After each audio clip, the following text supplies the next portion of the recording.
স্কুটারে চড়তে ভালো লাগে তোমার?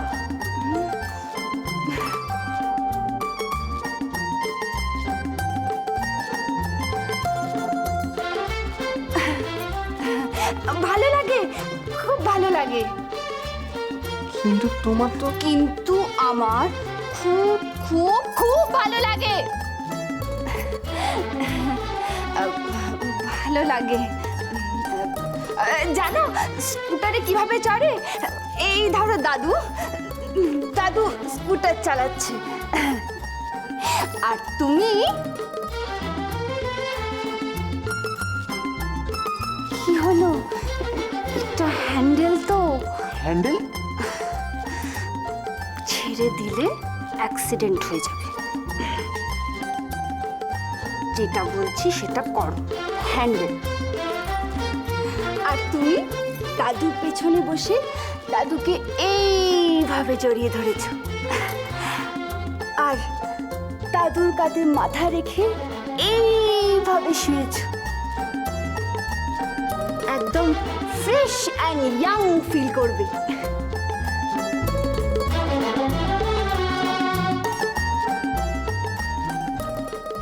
Fresh young.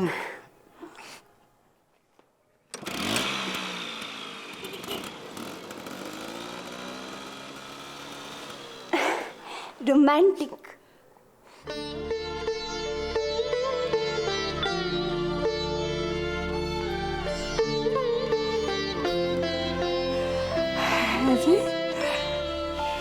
সত্যি সত্যি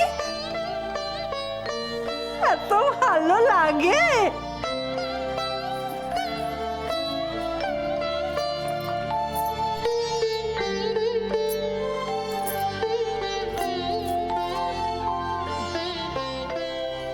হ্যাঁ ঠাম্মা, খুব ভালো লাগে, খুব ভালো লাগে। দেখেছো ঠাম্মা, ঈশানও বলছে খুব ভালো লাগে। ওই গাড়ির থেকে না স্কুটারে চড়তে অনেক অনেক অনেক অনেক অনেক বেশি ভালো লাগে।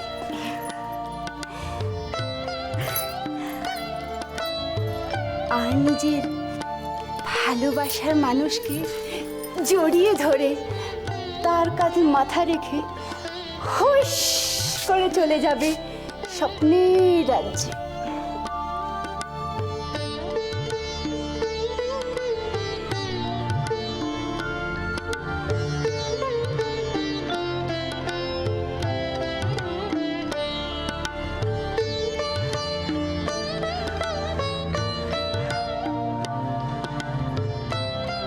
তাহলে তাহলে তোরা বলছিস আমি আমি চেপে পড়বো দাদুর পিঠে? হ্যাঁ ঠাম্মা, হ্যাঁ তুমি তাহলে রাজি তো? যাও নিজে গিয়ে এক্ষুনি দাদুকে বলে এসো, যাও। না ঠাম্মা ঠাম্মা ঠাম্মা, আমার কথা শোনো। স্কুটার চড়তে ভালো লাগে কিন্তু দাদু। কিন্তু কিন্তু দাদুর সাথে চড়তে আরো বেশি ভালো লাগবে, যাও। না ঠাম্মা ঠাম্মা, আরে শোন, ওইটা ঠাম্মা স্কুটার কি করে বসবে? আরে ঠিক চড়তে পারবে, দেখো অনেক কষ্টে রাজি করিয়েছি। আমার কোনো কাজে তুমি ব্যাঘাত ঘটাবে না।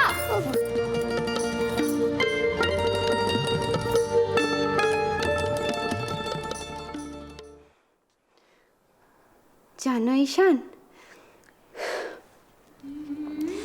ঠাম্মাকে স্কুটারে করে চড়িয়ে আনা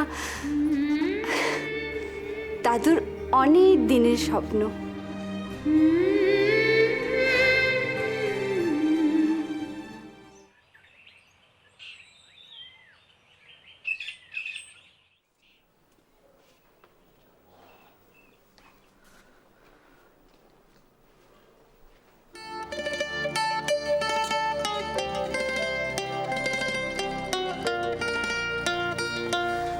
বাবুর মাথা তাহলে একটু ঠান্ডা হয়েছে?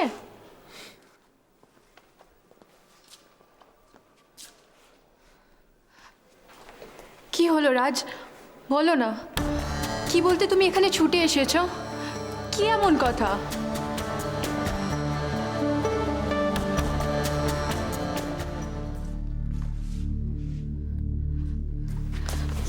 তোমাকে এত ডিস্টার্ব কেন লাগছে?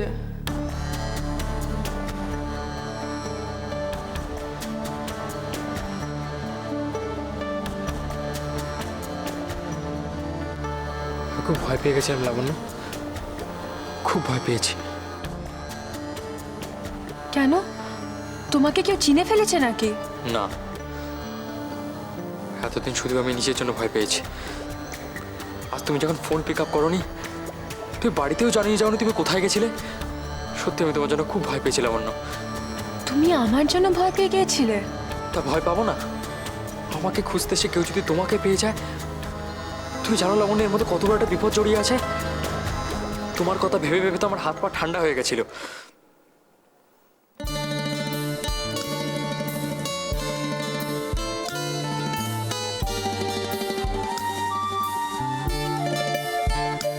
না না লাবণ্য, আমি জেনে শুনে তোমাকে এই বিপদের মধ্যে জড়িয়ে রাখতে পারি না। এটা স্বার্থপরতার কাজ হবে লাবণ্য। আমার মনে হয় আমাদের যোগাযোগটা এখানে বন্ধ হয়ে যাওয়া উচিত।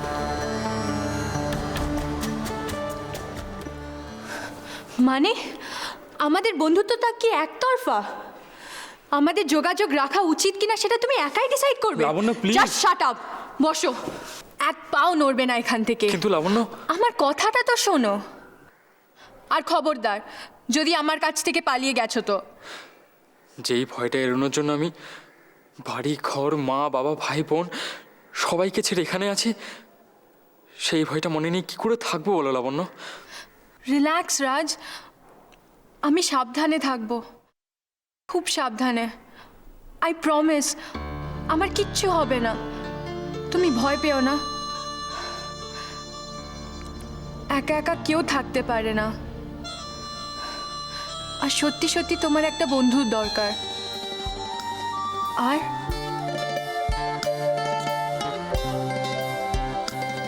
আর কি লাবণ্য? এই মিস্টিরিয়াস বন্ধুত্বটাকে আমি মিস করতে চাই না। আমি তোমাকে কথা দিচ্ছি, এবার থেকে আমি ফোনের ব্যাপারে খুব কনসিয়াস থাকবো, যাতে অকারণে তুমি ভয় না পেয়ে যাও। ওকে?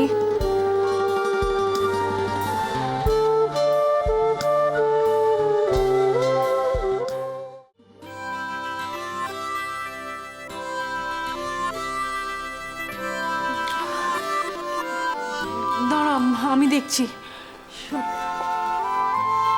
আজ দাদুর ঠাম্মাকে নিয়ে স্কুটারে চড়ার স্বপ্ন পুরো হয়ে যাবে।